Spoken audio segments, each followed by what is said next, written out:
feel fatigued. They are both 6'6".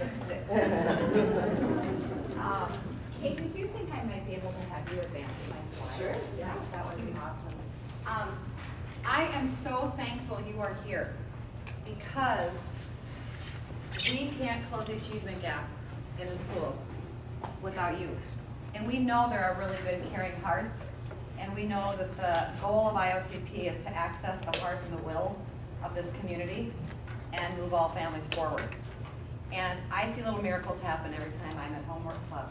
I work in school as an achievement interventionist with small groups of 2nd, 3rd, 4th, and 5th graders who don't qualify for special education but aren't solidly passing state standardized tests. And oftentimes those kids fall into racial minority subgroups or they fall into poverty. And I think sometimes it's easy to forget how challenging day-to-day living is in a ton of little ways for these kids. So I'm very passionate about providing opportunities and closing not just the achievement gap, but the opportunity gap and the resource gap for all kids so they can thrive in the future. I also work with teachers, and I have access to the data in school about how kids are doing. So as new information arises about what they need or what they're doing well in, I can report that back to Martha, who I work with at this Homework Club site here at IOCP. And also she works with the kids at Cumberland Meadows, and I kind of help provide some intervention there also, or just information. So don't hesitate. One of my big messages tonight is work with us, and we're all one big team. And when you have an observation about a kid, we learn a ton from you volunteers about motivation, about attention, about little things we just didn't know about the family, about possible needs, and we can get them connected. So we are a partnership, and I treasure this partnership. Tonight, I think this word tone, to set the tone tonight, I'm going to get us all comfortable with each other. Because one thing about working with kids is you gotta be vulnerable. I think we're attracted to them because they're willing to be vulnerable. I'm gonna ask for you to be just a little bit vulnerable tonight, but to be honest, I'm a little nervous about this because you seem a little quiet. So I'm gonna give you another 2 minutes here to take a peek at those poems at your seat and practice reading them with 2 or 3 or 4 of you at a time. And I'm gonna see if there's a group that would be willing to stand up and share those poems. Because we've got to get kids. We've got to stop talking about how kids don't pay attention to anything but screens. And we've got to find ways to inspire them. And that means we've got to be inspired and know some text that's interesting to them. So I'll give you 2 minutes here to put your heads together. I don't want to rush your dinner, so keep eating if you need to. This would be a good time to throw any food plates and things away. But practice.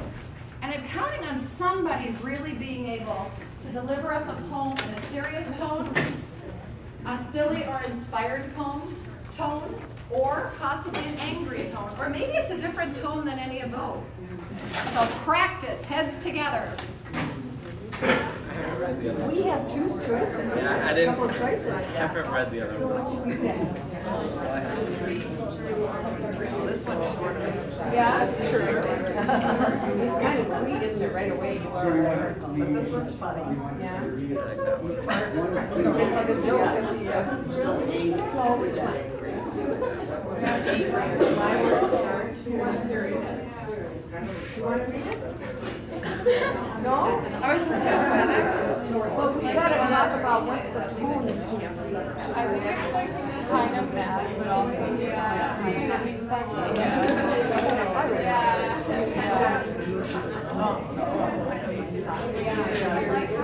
thought it was kind of lighthearted. Yeah, I mean, it's kind of like, if I were in charge of the world, I'd cancel Monday morning. That would start all of the second time. Must be. If I were in charge, there'd be brighter night lights, healthier hands, basketball baskets, 40 inches lower. So, I mean, how does it feel to you? I think that's like pretty much like captures it. Kind of like it's like kind of like. I want to run to the world. I cancel oatmeal. Do we have a group? Allergy shots. And also Sarah I think Steinberg. we do because I stayed. It's my friends here. I know, it was Were you inspiration. guys before first came? I think we're going to say, We have a poem that was used this summer. It's a very famous poem. yeah. If you will let me. It's a Langston Hughes poem. We like to expose kids to a lot of different types of poems and a lot of different authors. Langston Hughes, if you don't know him, is a very famous Black American author from the turn of the century, basically from Harlem, all the way to Louisiana. And he wrote this very serious toned poem. And the kids this summer were reading this poem. The theme this summer at Camp Connect was dreams. And they were reading this poem like this. They were reading it like it was a whole other poem. And they were bouncy and happy and silly and acting it out. And I thought, Oh, that's not what we're supposed to do. no, you are not. You are not. You are going to deliver it with the serious tone that Langston Hughes wrote it with. We talk a lot about author's purpose and tone and the emotion. And if they can't get the emotion when they're reading aloud to us, their comprehension drops tremendously. This is one of the easiest ways to bring up comprehension. Hold fast to dreams, for when dreams go, life is a barren field, frozen with snow. Give them a big round of applause. This is a really good example of fluency isn't necessarily speed. We need all these kids to be fluent at their grade level and even shooting above their grade level. We've got kids who are in the Young Scholars program in Wayzata in these programs who are very gifted kids in working above their grade level. And whatever they're at, we need to push them to that next level and give them this kind of exposure. Does anybody have, you guys have a silly, jaunty poem? Will you guys present your poem? It's a classic. We have lots of classics here. Hit it, ladies. All right.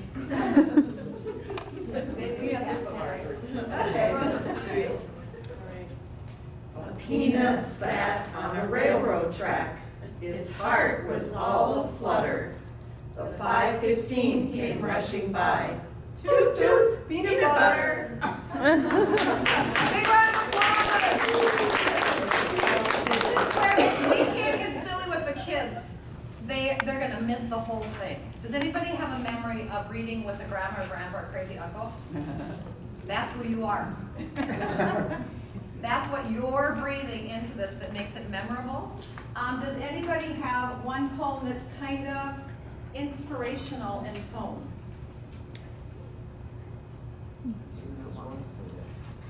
That was kind of inspirational in tone. Or the miracle one. Would you guys read the miracle one? Chris, stand up and read. I haven't even looked at it yet. I hope I knew all the words. You're a miracle. You're a book that has not yet been written. You're a poem that has not yet been composed. You're a song that has not yet been sung. You're a dream that has not yet been realized. You're a destiny that has not yet come to pass. You're a future that has not yet been finished. You're a miracle about to happen. I'm gonna, yay, Chris. So that was still a kind of serious tone, but it was a more hopeful, serious tone. And these are all the experiences that we need to replicate for the kids who, many of our kids in Homework Club don't speak, their parents don't speak English. And this is exactly what we're trying to make up for in getting them exposure to high-level language. They get it, they just haven't heard it yet in some cases. And in some cases, they even have heard it. We're trying to use these words about different emotions. It helps them socially and emotionally. Reading the same poem helps fluency.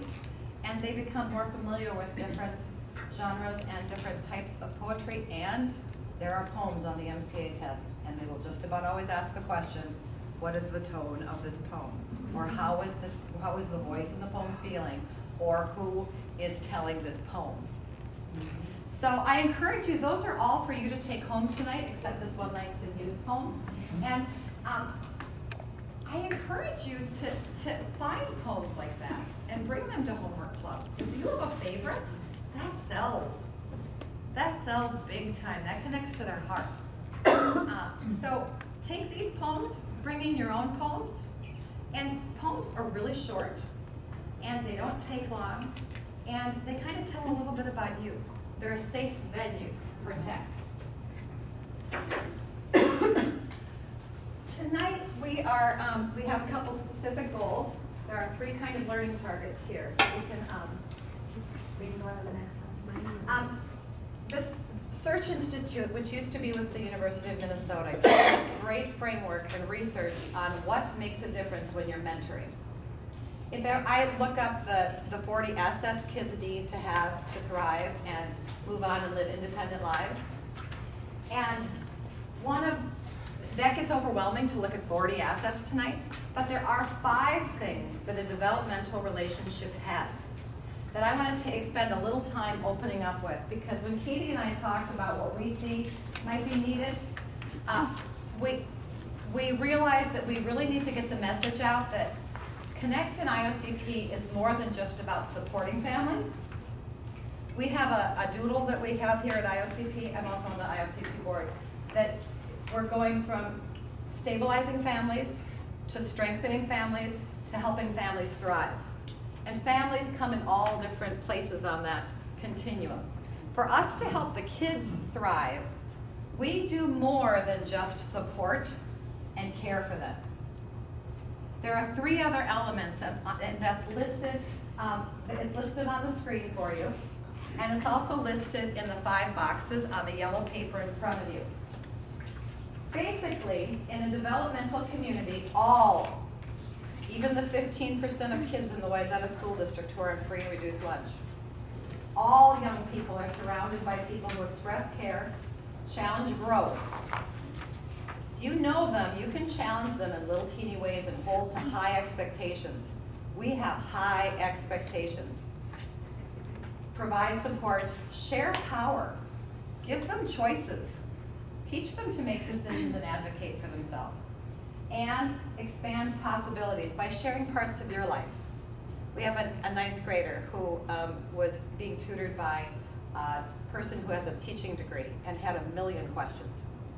We've had other kids who have other interests in travel and things, and like Max was sharing at Homework Club some of your dad's travels, or they were reading a book about Hidden and Anne Frank, and you were sharing your experiences and what you knew about that. That's expanding possibilities. If we really believe that it takes a village to raise a child, we need to know all 5 roles that we play at Homework Club. Oh, that got cut off. And if you notice the little flying balls, it's the flowers. But I'll take flowers in January. I'm going to give you 2 minutes to read that passage. That's not long, you're going to skim. And then for 2 minutes, we're going to discuss with a partner what stands out to you about maybe there's a part of the relationship you might be developing with a kid you hadn't thought about before. And then I'm going to give you 2 minutes to just quickly fill out that self-reflection sheet about one kid. If each of us tonight picks one kid to name what we already do for that kid and start thinking about what else could we do in these 5 areas of a developmental relationship for that kid, already we will have passed on the flow of pushing kids forward. So 2 silent minutes. I'll give you a little time to peruse that yellow piece of paper.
you would like, talk with people at your table about how this expands your idea of your job and homework club in building a developmental relationship.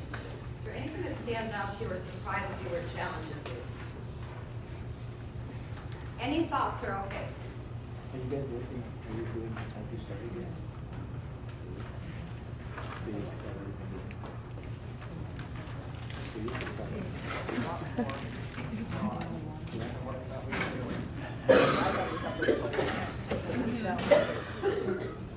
Well, I'm looking for more of a real connection. Appreciate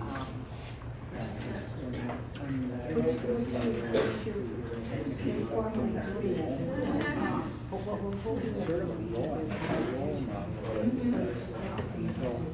Next one. How can I express more care? How can I help my child? So we're already doing it, just kind of naturally. But Conscious of that reading videos. I'm thinking about my new grandchildren and meeting, and then using different expressions and I do that. Oh, validating. They That have a it's voice. probably a really good thing that I've been doing that, and maybe I'll do more, maybe I'll find more poems, you know, just to be a very more attention. Think about What do you guys think? Yeah, I feel like this is like more like broad, I guess, than what I thought we were trying to like do. Because I thought with the maple, this was sort of called like schoolwork. But you know, when a child goes to school, just think about how they feel about it. So you could put that under, you know, providing stuff. When they go to homework done, then they're more open to learning. They're more open to having better study habits. And that's what I love about our homework club. It's just naturally, you know, when they're doing homework clubs twice but just to start establishing that. Now, when I was growing up, my parents would say, okay, now you guys go in there and do homework. But so many of the children who work don't have to. Well, they don't know like how to do it a lot of the time, so I feel like you're making them like from experience and know what you're doing. Well, we reinforce it's really hard for them to get Their project, so then they're just gonna give up and walk away. So, And that's when they start being problem. right. You know, start being the jokesters, start doing As you finish up that conversation, take 2 minutes to fill out the back sheet.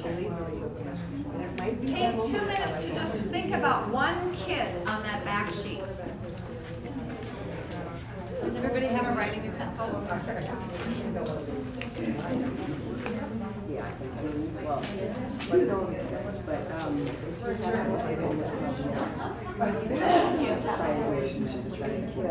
It seems like I'm always I don't like not like for regular kid, but I always kind of put it like the table. So they kind of keep coming up. But now, can't you tell sometimes when they come in, their schools are kind of drained? Oh my God. So you ever ask them, you know, it's like you're not feeling on the top of the world. They don't bring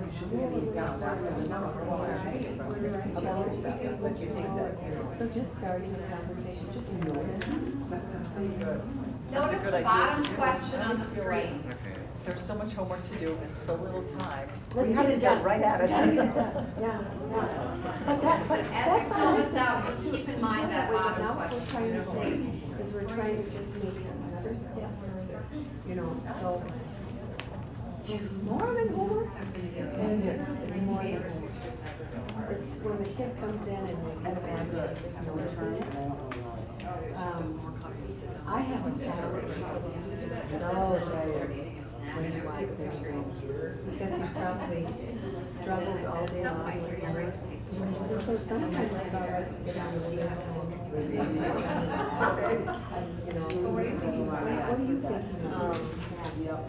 About how we can't get these pencils. I tried all four. I got this one to work kind of. Anyway, so there's this one kid named Michael. So we had, I can't remember what it was for. It was for like, I don't remember what it was for, but we had like a kind of a parent kid thing at the IOCP in the back room when there was dinner. And you had to sign up with your mom or dad or whoever's going to come. And his mom told him she was going to come, but then she had to stop because she had work to do. So I decided to stay late. And I said stay late for like 15 minutes. And I just sat behind the table and I talked with him. And that's how you challenge girls with your mom. So like, it's really so fun to just like find random things they've already done before. He told me. Because I asked him and you provided some support. So that was pretty great. What I love is when they come and they say, Miss Christmas, I got an 80 on that report. You know, so they're sharing with me that. I'll let you finish up those thoughts. What else could you do to challenge growth in that kid?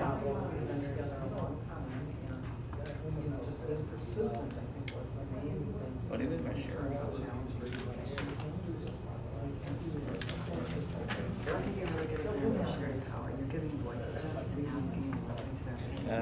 Like when we went in really giving him voice to show us something about his culture and his past in Africa. That's giving voice to them. You know, we had a girl, this is the same one, we had a girl that, I was kind of encouraged to come to say, and so the first day she came, and she was okay at first, but then she got really kind of despondent and wasn't really pleasant. Sometimes So I there's talked to another mother kids. afterwards, and she had forgotten to take, whatever medicines that she takes for the depression.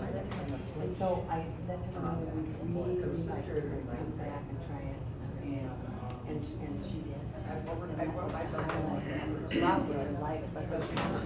Because you challenged and you held her to it. Yeah. You held to the high expectations that we're going to finish them. This is a picture of my darling son. Don't you think he's cute? We do a lot of service trips with our church in the summer, and every summer I'm reminded that on the first day kids are standoffish, on the second day they start kind of hooking up with somebody that they have a chemistry with, and by the third and fourth day they're glued to each other. And I know that's happening for some of you this time of year in Homework Club. Notice that, name that. Name how you've seen that kid grow. Ask them what's next. And that proximity of how close those little girls are to my son, if you don't have that yet, that might just be the nature of the child, but it also might be that we have a little more relationship building to do before we can really get to the point of challenging that kid. Because I can't do anything as a teacher unless I have a very deep relationship with a kid. So some of you I've heard say this kind of comes naturally, this developmental relationship piece. Some of you say we didn't realize this was completely what Homework Club was about, that we kind of thought it was about homework. But really we can't have homework be the only focus. We're really focused on learning. We're really focused on thinking and developing tenacity and empathy, which a lot of these kids come with. They have very good skills and get along with each other. Anybody else notice that before? These kids really do get along beautifully. So when they are actively engaged and you are showing you are actively engaged, tonight is really about engagement. Kids rise to the occasion and they grow. But growth requires a relationship. Keep thinking about this one kid. How else can you share your power and hear their voice? How else can you challenge them and share some other possibilities or connect to what else is out there for their lives when they grow up and go to college or go to trade school or are independent 21-year-olds, which is the real goal. I'll have you hit that. I think this is worth sharing. It's not about homework, it's about learning.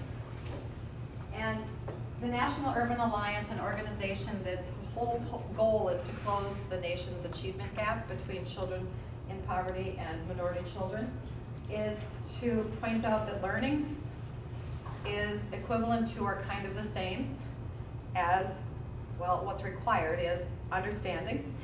You need to understand the kid, they need to understand you. Kind of understanding their background and how it connects, and their background knowledge will be different. And motivation. And when you're really engaged and you believe in them, their motivation instantly goes up. They can thin slice you in a heartbeat. They know if you believe in them. And when you sit up straight and you believe in them, they rise to the occasion. They have to feel confident and competent. If we believe they are confident and competent, they will learn. So their job is the left side, the yellow side of that equation. Our job is to foster the confidence and the competence. The understanding and the motivation will come. For some, it ebbs and flows, but it will come. I have no doubt, I've seen so many kids grow. So many kids who are in the 46th percentile go to 67th and 76th percentile. They're growing because we believe they will. We'll move on to our little other learning target for tonight, which is to help you with some tips for reading. Well, hopefully at some point it's all like so close it doesn't matter which one you are. Well, that's what- Reading requires energy. I have heard many great speakers on the topic of reading do nothing but read books to adults in the North. Have you ever noticed how many of our authors in the United States come from the South? To Kill a Mockingbird, Truman Capote, and his work. Many of our great stories come from the South because they have an oral language tradition to be sitting out on the porch and sharing stories with each other. And that's really what we need to inspire within kids. They gotta hear a lot of words and get it in their bank before they can ever pull that word up in text. So the first thing I'm going to talk about is bringing energy to the text. Few children learn to love books by themselves.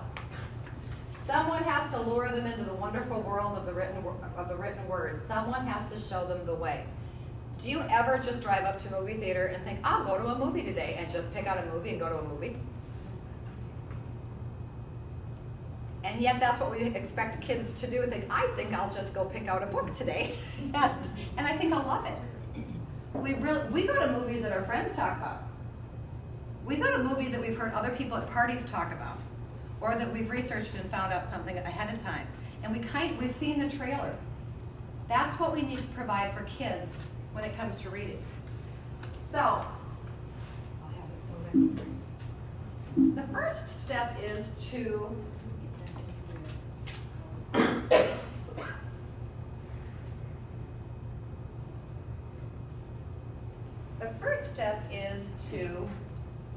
build curiosity. I love this part. Some of you do this naturally. I'm going to pick on Beth Van Orzo. Ellen, do you go to breakfast in the morning too? We are all achievement interventionists in the district, and this is how I would sell you on this poem. Have you ever read this book? And this is what you would be doing at homework club. Bring in books. It's called Falling Up, and it's one of my favorites. My boys used to keep it in the back of the car, and if it was ever like raining when were sitting there waiting for baseball to start, they'd pull this out, and they actually memorized some of these. Can you believe it? This one reminds me of us at breakfast. Because do you guys leave breakfast and you have spills on you? This one is all about spills. It's called Sorry I Spilled It by Shel Silverstein. The ham's on the pillow, the eggs in your sheet, the bran muffins rolling down under your feet. There's milk in the mattress and juice on the spread. Well, you said that you wanted your breakfast in bed. Wouldn't that be nice if we were in the cafeteria and we were in bed? You guys, there's this other poem called Cook Witch Sandwich. It looks really funny, don't you think? And then you plant that book